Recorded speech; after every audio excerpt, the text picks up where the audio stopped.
Depuis le début de la pandémie, depuis près de 18 mois, tout le monde aura remarqué l'impact extrêmement négatif de cette infection sur la vie sociale, la vie économique et aussi sur le plan sur le système sanitaire, tous les systèmes sanitaires à travers le monde.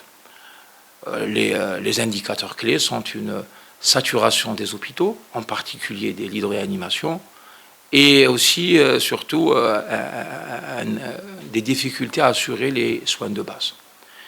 Et depuis le début de la pandémie, et particulièrement au cours des 3 vagues, l'ensemble des systèmes sanitaires ont réagi en 2 étapes. La première, c'était l'étape du choc, où on ne savait pas trop quoi faire. Et puis l'étape de la réaction, basée sur le confinement, les mesures barrières, et on parle pour parler taïd, et puis les soins.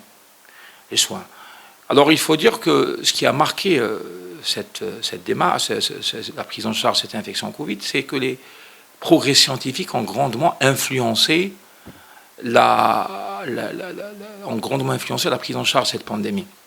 Si vous vous comparez à la grippe espagnole, le nombre de morts est 10 à 20 fois moins important comparativement à la grippe espagnole.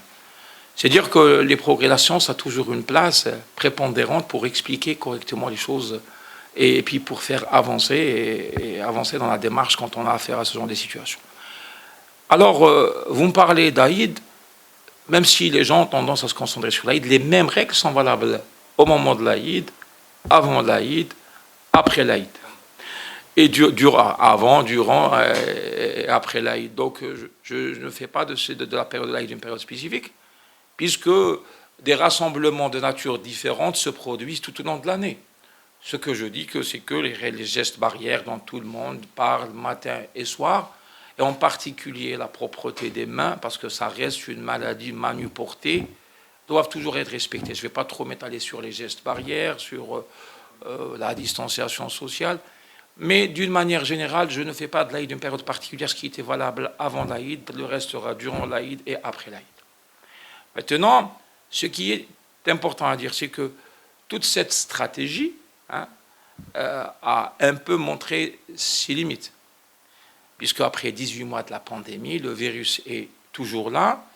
Et il faut dire qu'il y a des explications à ça, parce que vous parlez de mesures barrières. Quand vous prenez le masque, je ne sais pas si tout le monde respecte les règles de l'utilisation du masque. Vous parlez de distanciation sociale, je ne sais pas si les gens font toujours attention à la distanciation sociale. Vous parlez de laver les mains, oui, il faut se laver les mains. Et à partir de là, le vrai débat, cela relève de l'inconscience, de la nature humaine, de l'erreur.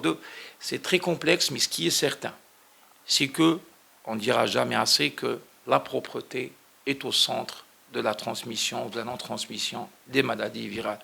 Donc s'il y a quelque chose qu'il faudra respecter durant l'Aïd, en plus de l'ensemble des mesures barrières dont tout le monde maintenant est au courant, c'est surtout la propreté, en particulier la propreté des mains, puisque c'est par là que passe une grande partie de la maladie.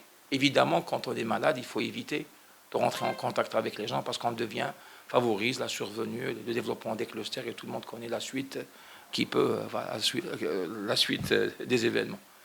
Voilà un peu ce que j'avais à dire sur les spécificités de l'Aïd.